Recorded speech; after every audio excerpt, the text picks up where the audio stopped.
Hi everyone, I wanted to show you just some little special effects basics. I thought I'll do some more special effects videos, and I thought the first thing I'd do is for people who've not done it before or just having a go or haven't done it for ages, I thought I would do some sort of beginner special effects tutorials, as well as I'll do some more that's a bit more advanced later on. So all you need for this is just some bog standard latex. This is just a little tub of latex I picked up from Hobbycraft. You can get it from little costume shops. You can order it on Amazon. I think it cost me £2. It's like a tiny little bottle. Make sure you use latex that's designed to go on your skin. Don't use latex that is for mold making, because the ammonia is really strong in it and it's not good for your skin. You need this one, ones like this for your skin, which is really low in ammonia, so it doesn't smell of ammonia or anything. It does have a smell, but this is not very strong, and it dries nice and fast as well. If you can get one that dries sort of clear, that's going to be your best bet. This one didn't completely dry clear, which would have been better, but it did dry really pale. But that's okay. I just blended it in with a bit of shadow. So all I did was I took a bit of latex and the end of my paintbrush and just dabbed with the end of my paintbrush to create the shape of the scar I wanted to create.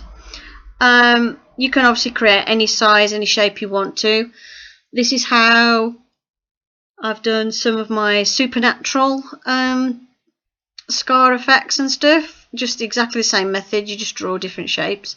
I'll put links to them in the description box as best as I can. Then all you got to do is leave it to dry, and once it's dry, it's not too bad. Ignore the blurry focusing. My camera hates me. Well, this is my phone I was using for this one, and it hates me. It doesn't like to focus. It'll clear up in a second. There we go. Right.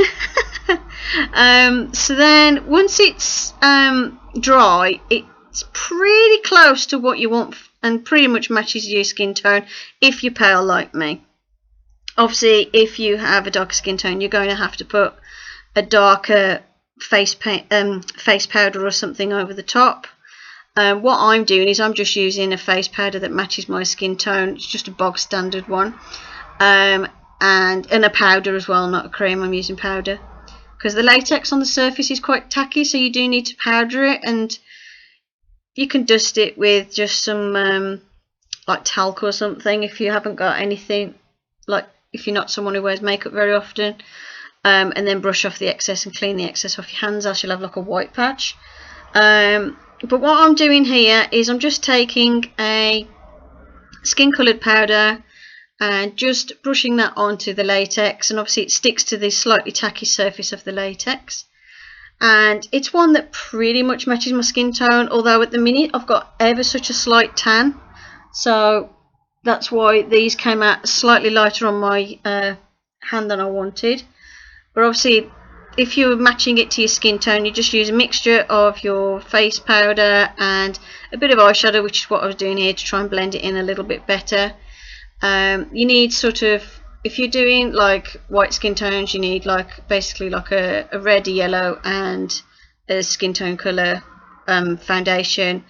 For darker skin tones, you're going to need a foundation that matches your skin tone, and basically that's it. I mean, I'm doing old scars, so these turn out quite pale anyway.